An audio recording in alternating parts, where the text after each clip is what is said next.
அஸ்ஸலாமு அலைக்கும். எல்லாம் எப்படி இருக்கீங்க? இறைவன் கிருபையால எல்லாம் நல்லா இருப்பீங்கன்னு நம்புறேன். ஹலோ ஃப்ரெண்ட்ஸ், இன்னைக்கு நம்ம ஃப்ரை பேன் தமிழ்ல நாகூர் கல்யாண வீடுகள்ல பந்தி முடியறப்போ வைப்பாங்களே, வாயில வச்சா அப்படியே பஞ்சு மாதிரி கரையிற நாகூர் ஸ்பெஷல் தம்ரூட் அல்வா எப்படி செய்யறதுன்னு பார்க்க போறோம். வாங்க வீடியோக்குள்ள போலாம். முதல்ல அல்வாக்கு தேவையான ரிச் பேஸை ரெடி பண்ணுவோம். ஒரு பவுல்ல 75 கிராம் கடலைப்பருப்பு, 75 கிராம் பாதாம், அப்புறம் 40 கிராம் முந்திரி மூணையும் தண்ணியில ஒரு 5 மணி நேரம் நல்லா ஊற வச்சுக்கோங்க.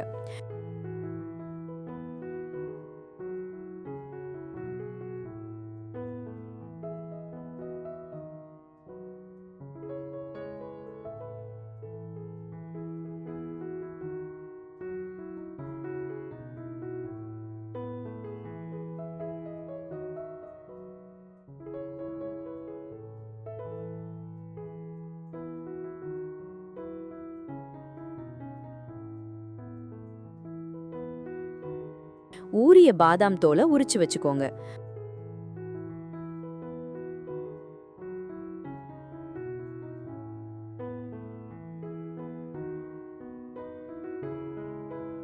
அப்புறம் கடலை பருப்பை தண்ணியில போட்டு சும்மா 3/4 பதம் வேக வச்சு வடிகட்டி நல்லா ஆற வச்சிருங்க.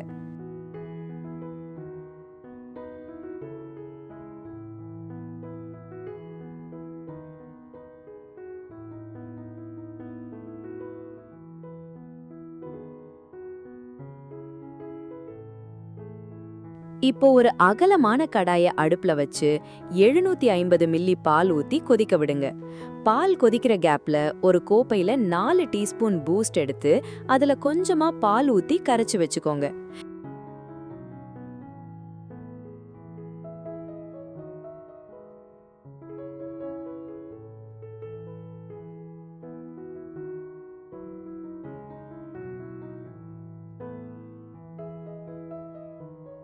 இப்போ மிக்ஸி ஜார்ல உரிச்ச பாதாம், ஊறிய முந்திரி, 3/4 பதம் வேக வச்ச கடலைப்பருப்பு மூணையும் போட்டு கொஞ்சமா தண்ணீர் ஊற்றி சும்மா நைஸா விழுதா அரைச்சு எடுத்துக்கோங்க.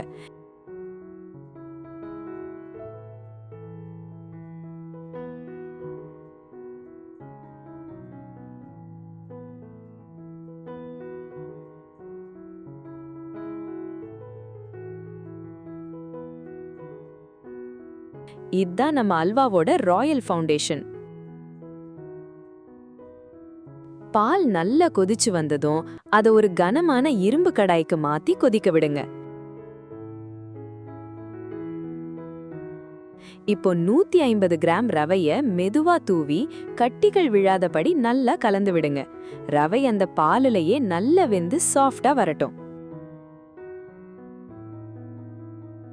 ரவையும் பாலும் சேர்ந்து திரண்டு வரும்போது 750 கிராம் ஜீனி,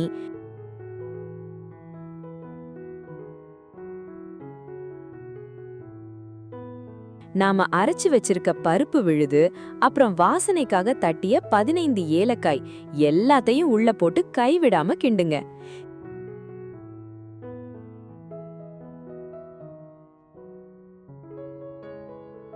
ஜீனி உருக உருக அல்வா கலவை மறுபடியும் நல்லா இழகி தளர்வா வரும் மக்களே. இந்த நேரத்துல அல்வா பாக்குறதுக்கு அட்ராக்டிவா இருக்க தேவையான அளவு ரெட் ஃபுட் கலர் தண்ணியில கரைச்சு உள்ள சேர்த்து நல்லா கலந்து விடுங்க.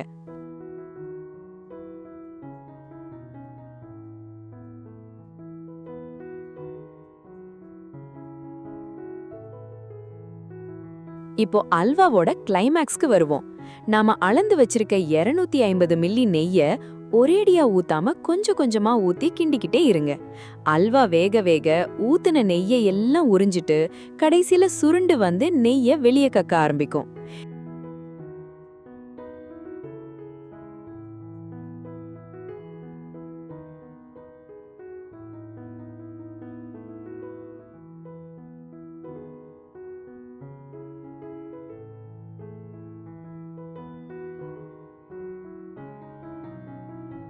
நெய் தீரும் நேரத்துல நாம கரைச்சு வச்சிருக்கோமே அந்த பூஸ்ட், அத உள்ள சேர்த்து கலந்து விடுங்க. என்னடா அல்வால பூஸ்டான்னு யோசிக்காதீங்க மக்களே. இந்த பூஸ்ட் தான் அந்த நாகூர் தம்ரூட்டுக்கு ஒரு தனித்துவமான மணத்தையும் கலரையும் கொடுக்கும்.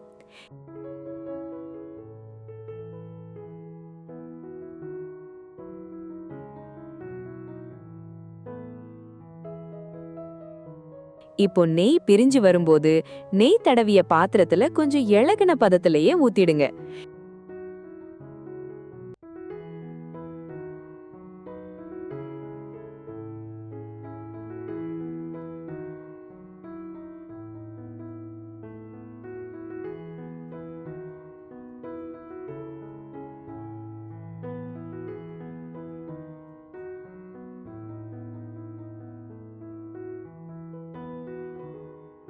இப்போ அந்த பாத்திரத்தை மூடி மேல நெருப்பு கங்குகளை வச்சு ஒரு 10ல இருந்து 15 நிமிஷம் தம் போடுங்க மக்களே.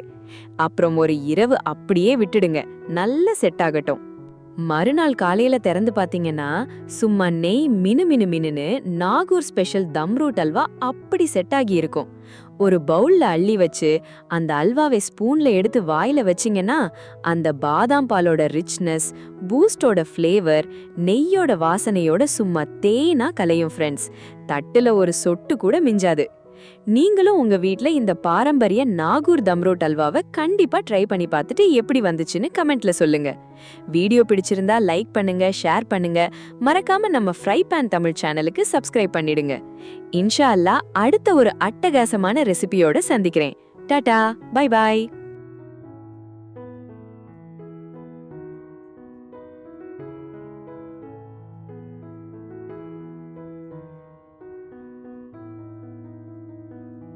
மீண்டும் ஒரு நல்ல ரெசிபியுடன் சந்திக்கிறேன்.